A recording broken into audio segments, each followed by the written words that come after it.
Matthew 16, starting at verse 13 to verse 23.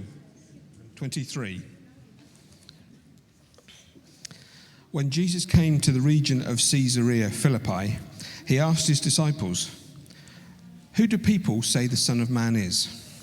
They replied, "Some say John the Baptist, others say Elijah, and still others Jeremiah, or one of the prophets."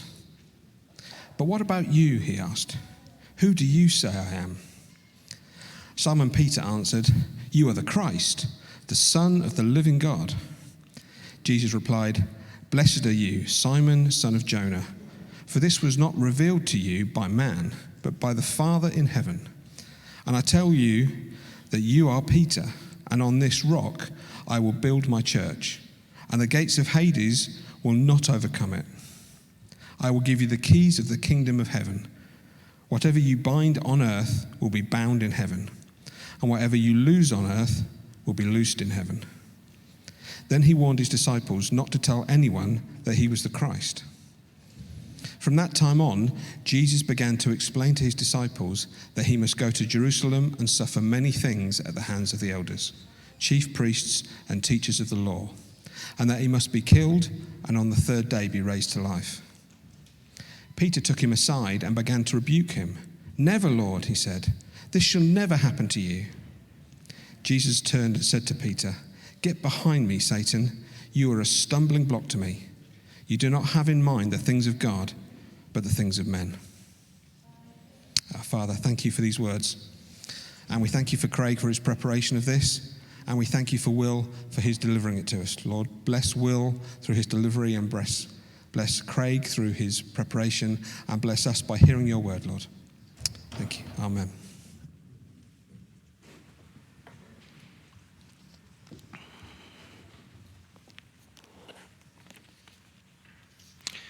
Good morning, guys.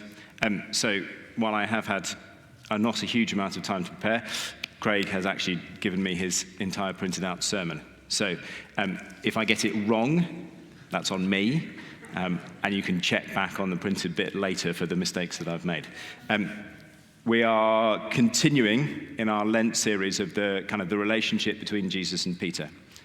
So we kind of had the first meeting of Jesus and Peter 2 weeks ago, when Jesus kind of gives Peter a new name. And then we had kind of a second meeting then with Peter trying and not quite managing to walk on water, or managing to walk a short way on water last week. So kind of those two bits of those first two meetings, and we're kind of picking up with a third kind of conversation between the two of them. I guess the important thing to remember is that actually Peter was the only one to get out of the boat. He was the only one to put enough trust in Jesus to start that walk. And then it kind of goes wrong, which is a familiar theme for Peter's life. It's a familiar theme for my life. So the story this morning, we've got Jesus moving around the countryside. He's teaching kind of the new kingdom of God. He's teaching people how the relationship between God and man should go.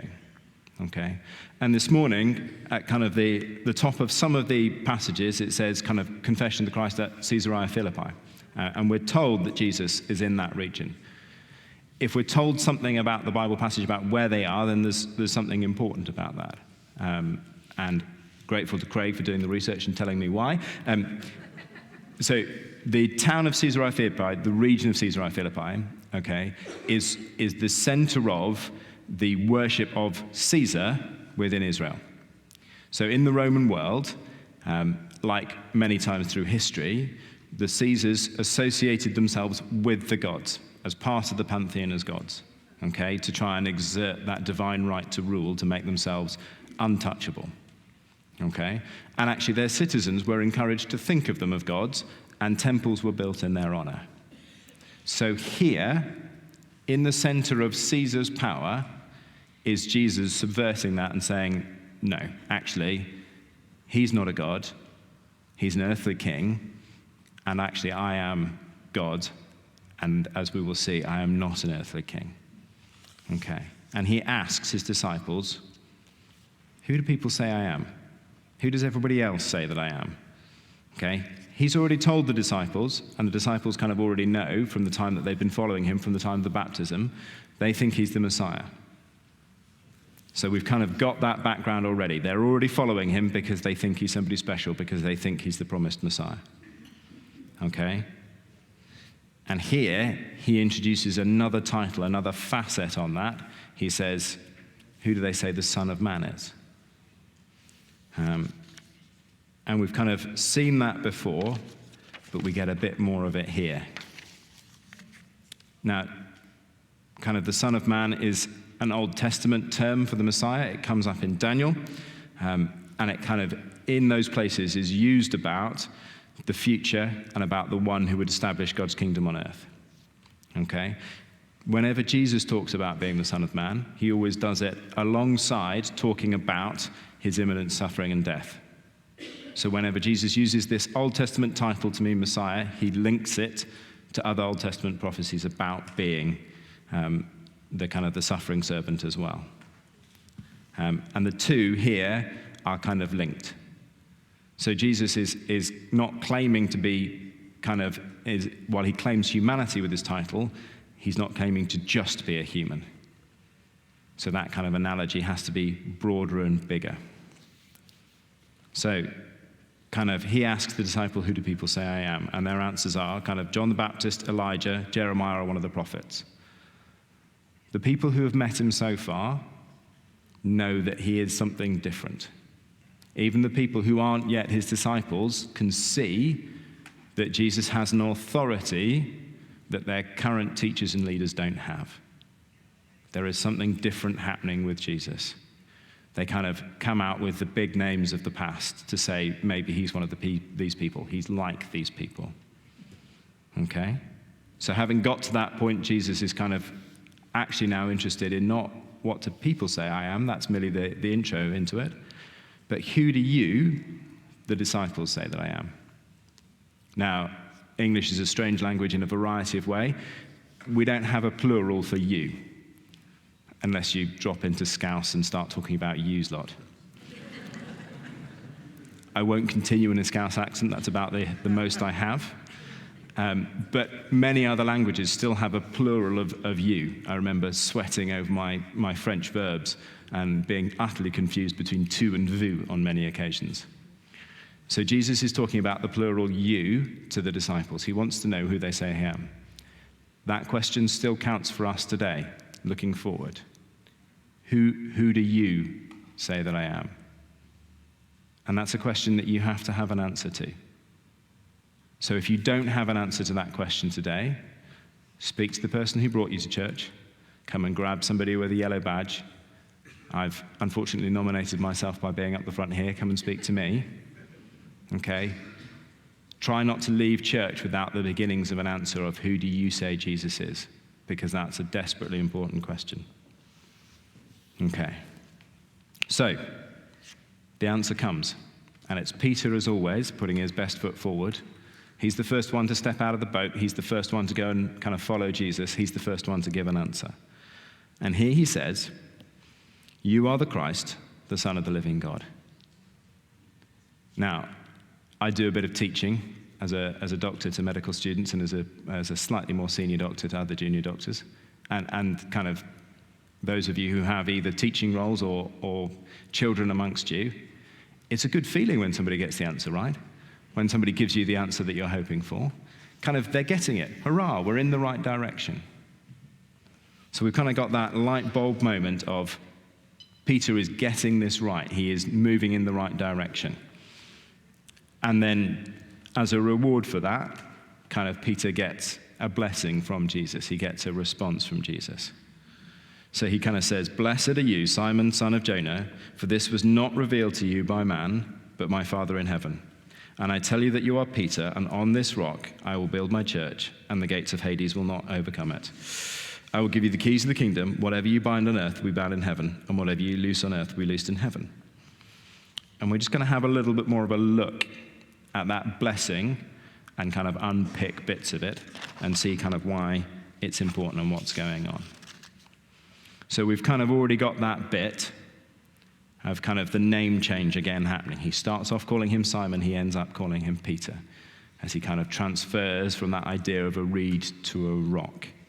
Okay? And we've seen that already, the idea of Jesus building his church on Peter, the rock. Now, that's kind of important. Peter's not doing the building. Jesus is the one doing the building, and he's choosing to build it on Peter. He could have picked anybody, but he's choosing to build it on Peter. Okay? He's building his church on a flawed human, which kind of always seems like a bit of a funny idea. But it does fit with the pattern of God throughout the Old Testament, throughout the New Testament, throughout the modern age, of that God chooses to use flawed human beings in the Old Testament, now in the New Testament, and on into the future to do his work for him. He doesn't have to do that, but he chooses to involve us in his work. And just while we go past it, again, we're not talking about Peter suddenly being some immense snail with a big church on his back. When Jesus uses the word church here, he's using a Greek word that means called out. He's talking about building a community of people, kind of almost a leadership group, to make decisions for your local village. That's the kind of word he's using. So he's saying that the kind of the social structure of church, the religious structure of church, the group of people that fit are going to be built around the leadership from Peter, not an enormous house on Peter's back. He then goes on to say, the gates of Hades will not overcome it. Okay? We have a modern conception of hell. We've kind of got the conception of hell that kind of comes from the New Testament. This is kind of not that. This is kind of the place where the dead go, and actually, this is the place where the attack will come from for God's people. So this is not that he's sending Peter down to attack Hades. This is about the gates that of the kingdom of God being strong enough to withstand attack from the outside. That's what he's promising to Peter as he starts to lead the church, and that's what he continues to promise us today. The church has always been, and should always be, slightly outside of the mainstream of politics. It will always come under attack in a variety of ways. We can see that in the early parts of the church in a very physical way. We can see that around the world today in a physical way. And I think that sometimes we make the mistake that because we can meet here freely and openly on a Sunday morning, because we can invite our friends to church, because we can talk to our friends about the gospel, that kind of that attack doesn't apply to us. It does, in slightly more insidious ways, in ways that kind of are easier to ignore, but we are still under attack. We still need the power of God standing with us. We still need to be standing on him in order to be able to kind of resist that rock. But the promise is there that this church that God is building will not be overcome. And we need to hold on to that promise as we go through the difficult bits of representing God in the rest of our lives. Okay. The next bit then, again, needs to be thought of in kind of the times that it was based in. So I will give you the keys of the kingdom of heaven. So when you give somebody the keys, you're saying, actually, you can come into the house, you can open all the cupboards, you can open all the locks. It was kind of one of those bits that as you got married, you gave your wife the keys. She could now come into your house, she could open all your cupboards. You were handing over kind of that authority to be in charge of those things. Similarly, actually the kind of the chief steward to the king would be the kind of the holder of the keys. He would be trusted to be able to allow into the presence of the king people who were meant to be there and keep out those who weren't. He would be trusted with the keys to the treasury. All those kind of points of responsibility would be handed to him. Not that he now owns the palace, not that he now owns the treasury, but he has responsibility for how it's kind of kept forward and handed forward. And actually, if he's unfaithful to that role, the keys get taken off him. This is not a kind of a one-way street. So Peter is being handed authority and responsibility for the church, but the ownership of the church still remains with God. The ownership of the church still remains with Jesus. and we see in the times to come that actually Peter will use that authority. So he is the one who ultimately is the arbiter of whether actually the church kind of spreads from the Jews to the Samaritans to the Gentiles. He is the one who is letting all of those people in. It is his authority, and you remember his dream in kind of Acts, that then allows those people to come in into the church and come in. That was an authority given to Peter. We cannot assume that that authority kind of gets handed down and can be voted for. That is an authority given by God. And actually, if people claim that authority here today, and one of the reasons that the Roman Catholic Church has troubles, not just the Roman Catholic Church, but in this case particularly, is that they have claimed that authority, and the Pope is now apparently the infallible servant of God, and therefore nothing he says can get wrong. Peter isn't handed that authority to be infallible, as we can see in a very short while, and the Pope isn't either. Neither are the leaders of any other churches. So if a church leader is getting it wrong, the keys can be taken back. And that is at least partly our responsibility to check that what is being done through our church is being done correctly. Okay.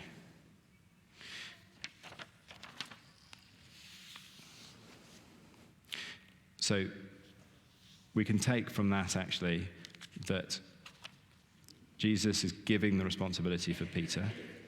And actually then if we look at the idea of binding and loosing, that is a kind of a concept for rabbis, and it means allowing or not allowing. So if you loose something, it can be done, it is permitted. And if you bind something, then it is forbidden and it's not permitted. And again, we see that in kind of Peter's kind of reapplication of the laws of the Old Testament, that he says actually these foods that were considered not allowed are now considered allowed. We can see Peter kind of carrying that authority on. But again, it's a delegated authority, not something that he kind of has. So we kind of get to the end of that blessing. Peter's done the right thing. He's got the right answer. He's confidently declared it in public that Jesus is the Son of God and that he's the coming Messiah. Actually, to say that in front of his disciples takes some courage. The courage to actually, for somebody else in that team to turn around and say, no, I don't think you're right. I think you've got it wrong. The courage to be laughed at. And actually, we need that courage today to be able to stand forward and say to our friends, our family, our workmates, the people we meet in the street, actually, I think Jesus is the Son of God. With Peter and with me, there's always a but. He's done brilliantly. He's doing really well. He's just about to stack it and make an absolute error. So, Jesus warns his disciples kind of not to tell anybody yet. The time is not yet here for the disciples to go around telling everybody that Jesus is the Son of God. He then goes on to use that proclamation, you're the Son of God, to start teaching them the next bit. Okay, you know this much so far, here's the next bit of teaching that you need. And he tells them, I'm going to have to go to Jerusalem, I'm going to have to suffer, and actually the teachers of the law and the priests are going to kill me, and then I will come back to life on the third day. Peter hears all of that and kind of thinks, no, you've got that wrong. That's not how it's going to happen, God. Actually, I know how it's going to happen. I've read my Old Testament. You're going to be an earthly king. You're going to kick out the Romans. The boundaries of Israel are going to be restored, and it's going to be the second coming of David. Here we are. We're going to have triumphant Messiah rolling into town. He doesn't want that for Jesus. He doesn't want Jesus to suffer and die. He wants his version of the Messiah to come forward. Okay? So, having just been told that he's got one answer right, Peter then decides it's his turn to play teacher, and he stands forward and kind of starts telling Jesus that he's wrong. I don't know about you. I have a 3 and a 4-year-old at home. I quite frequently told that I've got something wrong, even when I'm pretty certain that I've got it right. I kind of don't allow them to get away with it, especially when it's kind of, I can cross the road by myself, Daddy. Not yet, not yet. Possibly not ever unless you learn to use your eyes, but certainly not yet. So it is in with all of us to think we know what we're doing, to think that we've done the study and that we're right. And whether that's a biblical matter or kind of a life matter, we always like to think that we're in the right. And Peter demonstrates absolutely no humility here. He doesn't kind of think, I wonder if he's got it wrong, I'll just go and double check with him. He just wanders straight in and says, nah, you've got it wrong. All wrong. And kind of, that is something that I think I have done in my life previously. I applied for an army gap year. It's not longer a scheme that works. I pitched up and did well in the first round of interviews, and the second interview was a 3-day interview. It's fairly brutal, kind of lots of running, lots of jumping, lots of press-ups, lots of continuous assessment, kind of doing things you've never done before to try and work out who you are. Not only did I kind of not pass the interview, so they didn't think that I was quite ready to be a gap year member of the army, I failed the medical as well, apparently on the basis of childhood asthma. Now, given that I just kind of put in a 1:40 for the Great North Run, I thought I was in pretty good shape. I didn't think that my breathing was going to be much of a trouble. And at that point, I was fairly cross. I was fairly convinced that actually God had got that one wrong and I should be in. And I phoned up the regiment that sponsored me and said, how are we going to sort this? And they said, we're not. Because actually, if we get around the medical problem, even if we can get a doctor to sign you off and say, nah, medically fit, asthma's not a concern, you still didn't pass the interview. And actually, it's a 3-month waiting time before you're allowed to go and do the interview again. And by then, the year's already started and it's already too late. So God comprehensively shut down every way I had of doing what I wanted to do and kind of left me in July of that year with a year with no job, with no gap year to go to, with nothing to happen. And then my mum, in the way that she always does, was chatting to the lady on the checkout counter at Boots and explained the situation to her. She went upstairs and found her boss and said, we need another employee. Here's a young man that we can fill in for us for 6 months. So there it was. I was an operations assistant at Boots, which I promise you is not as glamorous as it sounds. It's stacking shelves. And then I sent off an email or a letter to practically everything I could think of in the kind of the Christian Gap Year Out book. And kind of everybody replied back to me saying, we're full. We're really sorry, but our programs are all full for this year. Hebron School in India, which is a Christian school kind of that takes kids of missionaries and also kind of a large quantity of the local population for education, replied back and said, we're full, but there's this tiny school in Cambodia that's just started up. Perhaps you could apply to them. So I wrote to them and they said, yes, we're desperate for somebody to come out. So out I went to Cambodia. The teachers that were there were incredible. They were guys who had kind of given up time to come and start a school for the missionaries, people working in Cambodia, so that there'd be somewhere local by. I learned a huge amount about teaching. I learned a huge amount about my faith and my relationship with God. That meant that when I actually went to university, I had a much more solid basis to stand on through that kind of early period of kind of suddenly being let free from the parents.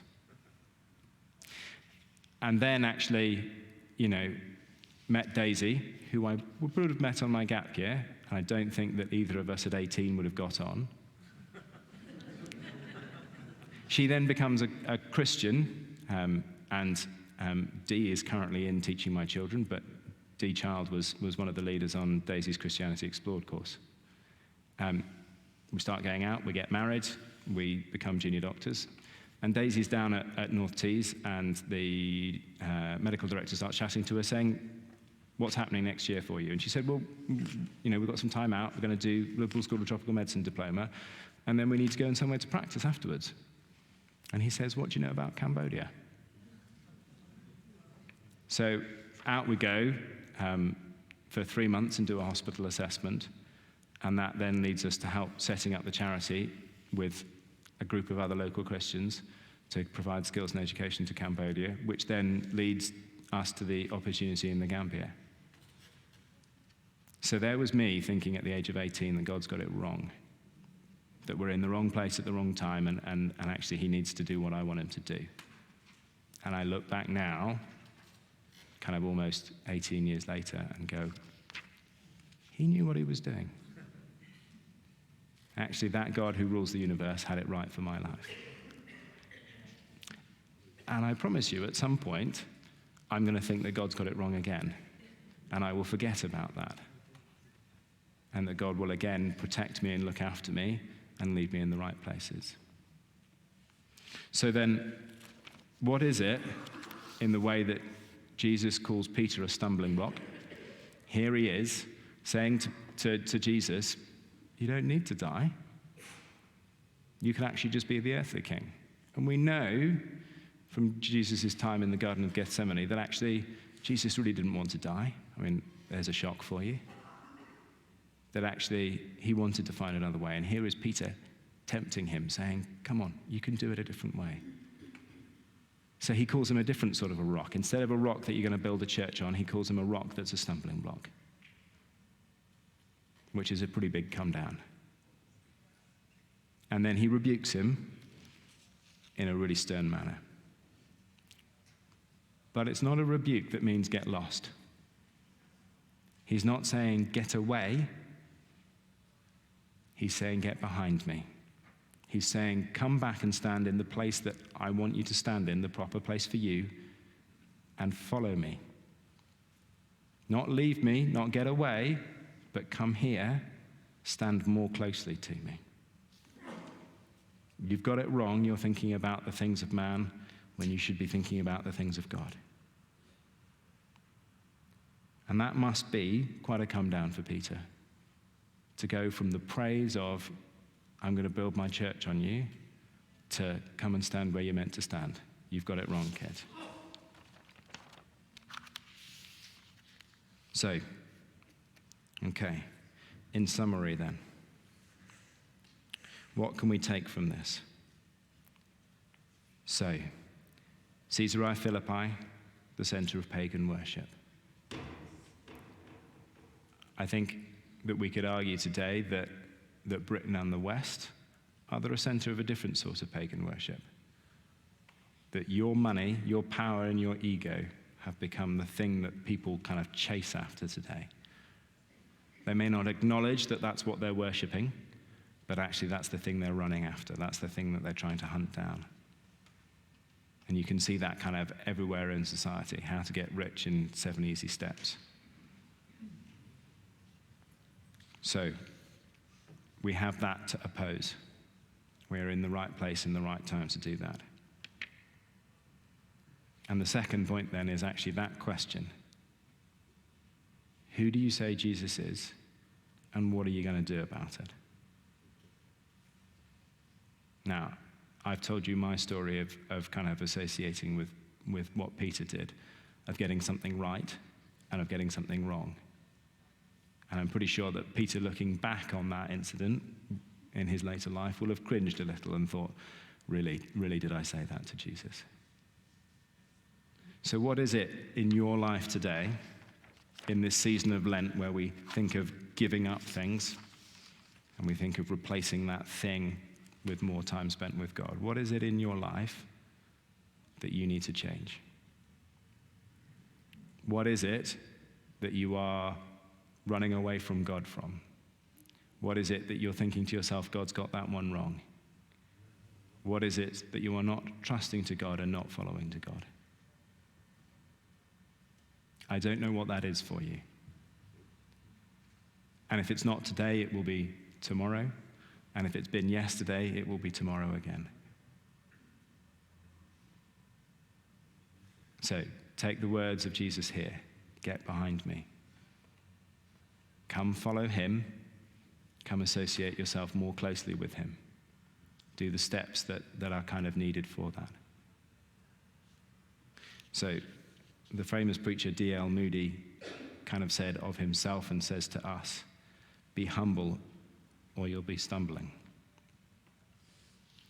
So what can we do individually and corporately to follow Jesus more closely? I think there's a time of reflection to go with that, to have a think about that, to have a plan with that. What I'd say to you is either if you're still at the question of who do you say Jesus is, or you're struggling with the question of am I currently being a rock or a stumbling block, come and talk to somebody. Come and talk to the prayer team. Come and have them pray with you. Go and tell your home group what it is that you're struggling with. Do something with all of this process. Take a step forward. Thank you.